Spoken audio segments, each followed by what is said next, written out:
have to eat peanut butter and jelly for 90 days if you want this mortgage. And his response to me is, do you think I could do rice with a little oil and some protein? I said, yeah, but it's almost going to blow your budget.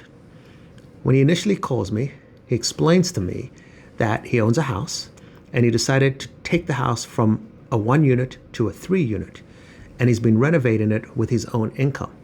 I said, okay. I said, so what's the issue? He says, well, I'm 80% done and I just need a little bit of money to complete it. I was like, okay. I was like, well, why can't you borrow the money? And he says to me, well, his credit score is in the mid 500s now because he's maxed out his credit cards. I said, okay, so you've been renovating your house, your credit cards are maxed up, you have a 550 credit score, and you can't borrow money. He goes, yeah. I said, what's that house going to be worth when it's completed? He said, probably about 1.2 million. So you have a ton of equity. He goes, yeah. I said, tell me your income again. He tells me his income is 180 a year. I was like, okay. I was like, have you been late on the mortgage on any of the credit cards? No lates. I'm just maxed out. I was like, okay.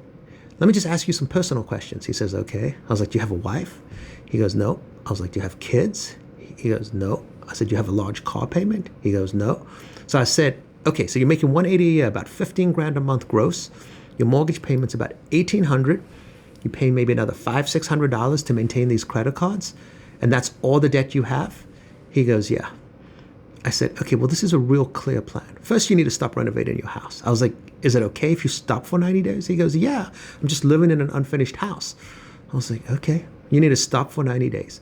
You need to go on a ridiculous diet. I mean, I'm talking eating peanut butter and jelly. And for the next 90 days, you need to save enough money to pay off that 20-some thousand of debt. I mean, go nowhere. In 90 days, you'll have zero debt on your credit cards. Your credit score will go up significantly because you've never been late on anything. The score's only down because you're maxed out. Then you can get some cash out of your house to finish the renovations and you'll be good. But for 90 days, it's peanut butter and jelly for you, buddy.